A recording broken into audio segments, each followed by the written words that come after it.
Hi, and welcome to the FinancialFox, finance, investment, and crypto with a twist. I'm your host, Steffy B. I'm the founder of PR company Cassiope Services, and every week I bring to you my favorite conversations with investment experts, market disruptors, mover and shakers, and the coolest projects in crypto. So, counterfeits are a big problem. And that is across different industries. It is not just about a fake Chanel or Louis Vuitton handbag sold for real to unsuspecting buyers. NFT, the new digital assets and collectibles powered by blockchain technology, are also targeted by criminal parties attempting to cash in. And this can damage creator, brand, and collector reputation. Think about the fact that some people just buy as an NFT as an investment or a trading opportunity. Then you can see the real damage that counterfeiting can bring. So what can NFT platform do to fight the problem of digital counterfeiting? Joining me is Cameron Hejazi, CEO of Cent, the NFT marketplace known for selling the first tweet from the former Twitter CEO Jack Dorsey as an NFT for the equivalent of $2.9 million US. Before we go into the episode, remember that all the content here is for informational purposes and we don't give any financial advice. Also, if you're not subscribed to the YouTube channel, click the subscribe button and follow us on social media to stay up to date with our news and interviews. This episode is brought to you by Coinpass, the fast, secure, and compliant crypto trading platform for investors, traders, and businesses in the UK. Coinpass brings the best of crypto to your doorstep. It's a fully regulated crypto platform offering a seamless and user-friendly purchasing experience. You can already find the top cryptocurrencies, and they will be adding up to 4 new coins each month. They've just released their new website with improved UX and UI, as well as some powerful extra features such as DeFi options and staking are coming very soon. And this is all in a fully FCA registered and compliant package to the Coinpass users. They've also introduced their brand new Coinpass mobile app where you can manage your portfolio on the go. And here is the coolest things. They have a very attractive referral program where you can earn up to 20% commission. Use the link in the description to open your account and start trading today. Hi, Cameron. How are you? I'm good. Good to see you again. Yeah, fantastic to have you on the show. Listen, today we talk about counterfeits, which is a big problem. And, you have been raising concern for counterfeiting in the NFT space. And it's something very important that actually project, but also users and creators should reflect on, because it can be very damaging, especially if you are thinking to buy a real Bored Ape and then, you're buying a fake one. Yeah. And, it's not only from the seller's perspective, the potential for harm, it's also for creators, right? Getting kind of swindled out of what should be money that they make for the things that they put out there in the world. And so it really, it hurts everyone when we see these problems in the space. So shall we maybe break that down? What are actually, what is the harm for the seller? What's the harm for the creators? What's the harm for the marketplace and the platform? Because US Cent have made quite a strong decision in February when you saw this problem just booming everywhere.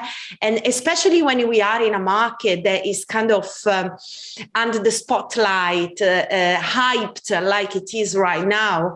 These are a really big problem, and you as a project has got the responsibility to actually set up standard and move the industry forward, but in a way that protects all the stakeholders and the people involved.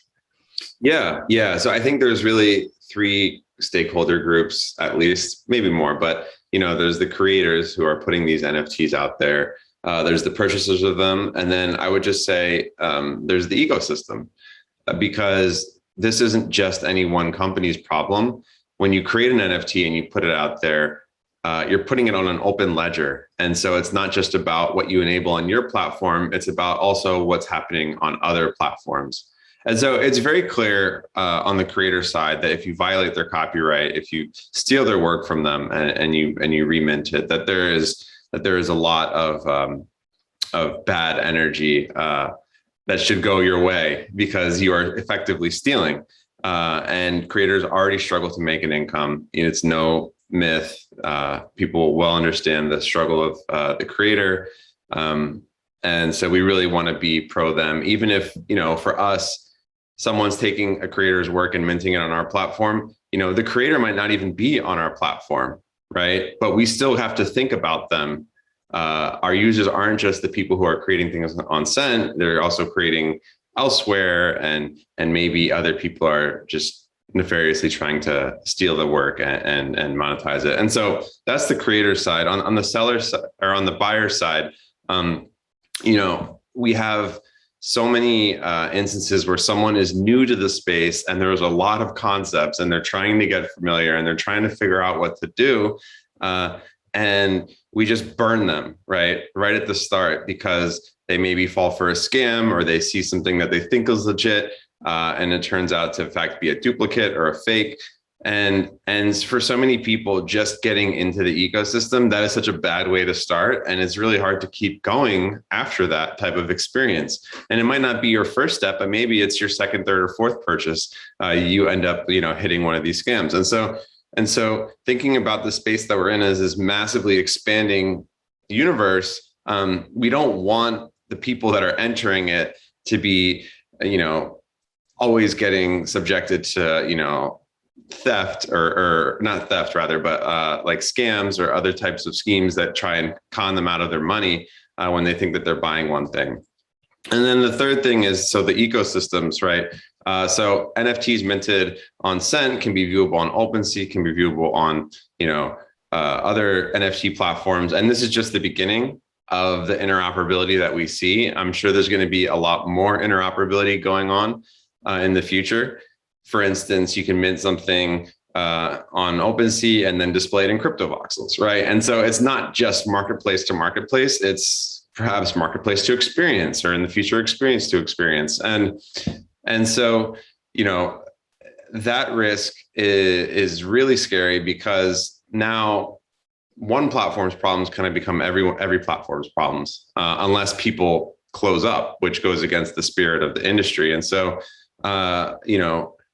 what we are looking at Cent is how can we use the same interoperability that makes NFTs great and add information that is able to be consumed by a virtual world or another marketplace so that they can evaluate, is this legit or not? I think it's great that you mentioned the word interoperability, because that's a very big topic in crypto right now, and especially in NFT with the development of the metaverse. So talking about different NFT platforms, how do you see them reacting to this problem, and what you at Cent have done to kind of try to solve the problem of counterfeiting? Yeah. So I think that they take it very seriously, and it comes in a variety of forms. Some platforms like Nifty Gateway only let vetted creators mint on the platform. And so a scammer can't just go sign up for Nifty Gateway and do a drop, right? And so there's that sort of process. Now, that definitely protects creators, but it also kind of goes against some of the values of the space, namely permissionlessness, because not anyone can just go and do it, right? So on the flip side, you have an OpenSea where anyone can go and do it. And, it is very clear that they're passionate about solving the problem. They were the ones who came out and dropped that bomb, that 80% of the minting that was happening on their platform was either scams, counterfeits, or basically not legit. And so it's very clear that actors in this space do care about it. Now, in terms of their reaction to us, not really much of a reaction, honestly, more just like a mutual acknowledgement that this is a problem. But it's really exciting thinking about the solutions that are starting to come into play, because I think that there is a desire for companies to start to think about how to treat these things more seriously and in an interoperable way. Yeah, so let's talk about the solution. But before of that, is there anything that users can do to check that what they are buying is legit? Can they do some due diligence themselves? Yeah, I would say the biggest thing is the identity of the people behind the project, understanding that, and then being able to reference that when you go to, say, a page for, a mint page or a checkout page, right? Oftentimes people will be directed to pages where they click on a button that triggers a smart contract interaction, and they assume that it's a good interaction, that it's legit interaction, but maybe they're authorizing all of their USDC to be spendable by some scammer, right? And so that really, and that's not even like counterfeit NFTs. That's just, the path to getting to, an NFT project. And so I would say always cross-reference the contracts that you're minting against or buying against from the ones that are listed in the project. But even that is frankly too much overhead for someone just getting involved in the space. I think it really comes down to trusting the identity of the person or the people that are pushing out the places that you go to, be it a link to a project or a link to some smart contract interaction. And you think there is a responsibility of the NFT marketplace as well? I mean, otherwise you wouldn't have been doing what you have done. Yeah, I think that there is an obligation to protect creators. And we got to think about what it is that we're doing on the ground level of this NFT movement. We're building a foundation for not just the people that are creating digital art today, but potentially anyone who wants to become a creator in the future. And so we have to approach that seriously and the collective we, not just Cent, so that we really build something that stands the test of time and respects people's digital rights. Most of these counterfeiting, assets is mainly like famous NFT in a specific industry. Which do you see are the most targeted? Yeah. So there's definitely, I would say that there's three groups of actors or actions. There's the groups that will try and take like a Bored Ape or a CryptoPunk or some high profile picture and sell it for $1. What's that? And sell it for $1 by mistake. By mistake, yeah. Or it's just a counterfeit, right? And they're trying to get you to think that you're getting a great deal. And so that's one group, or that's one category of behavior. Another is people taking, for instance, stock photography or art that's elsewhere. Like there was a case recently where a bunch of original art from DeviantArt, one of the very sort of community-centric art platforms, was just taken off of DeviantArt and minted on OpenSea, I think was the platform, and sold. And it's great art, right? Because it's by a passionate group of creators, but they just didn't have the rights to do it, and it was effectively theft. So that's like the second type of action that we see. And the third type of behavior is that people will be launching projects and raising money to continue to build out the project with the hopes that all the project stakeholders make a return on their investment. And this is very similar to what we saw in the 2017, 2018 ICO era, just with a JPEG attached to it. And so I see that being very problematic in the future as well. Okay, are there any solution to this problem? The vision of the solution in my mind is something to be as interoperable as NFTs themselves. So, Cent wouldn't need a relationship with OpenSea to share, important data about the integrity of content. We'd just be able to look at the blockchain or look at something that is like the blockchain, right? That is really what we're envisioning and what we think will really scale across the ecosystem, not just to a subset of the actors. And so there are a couple interesting startups in the space. One of them is called KYC DAO, which I find very interesting. Obviously, KYC has a bad rap in the space because it inhibits who can access things. maybe it is you know, a burden for a lot of users submitting their identification. But what KYC DAO does, or is developing, is the ability to do KYC once, and then they issue you a token, an NFT that has the data that says you completed KYC, and it's not a transferable NFT, so you can't, for instance, sell it. It's just kind of like attached to your address. Gotcha. And then whatever marketplace you go to interacting with that address, all of the participants know that, oh, this person completed KYC, right? And so if there ever was an issue, say like a copyright violation, there's something at stake. And that's ultimately where we need to get toward, is that we understand that, you know, either the identity of the person taking the action, or that they have something at stake, something that we can kind of use ultimately as a countermeasure. And so that's one example, but I think there's a lot of other examples, and it all comes down to metadata, right? So we're putting data on the blockchain about content. Why can't we put other data on the blockchain around, say, the interactions with that content, right? Maybe a group of community members can vouch and say that this is the legit one, right? And we can look and we can see that data on chain. Now, effectively, that happens by people collecting certain ones, right? Like when you go to a certain project, you might know that there are some notable collectors, whether it's, you know, VCs or celebrities or whoever. How can we start to use that data that already exists that tells us that this is the legit one versus not, right? And so these are kind of standards that take what's there and kind of interprets it in a way that can protect buyers. And so that's really where I see the space going toward, but it's obviously very early.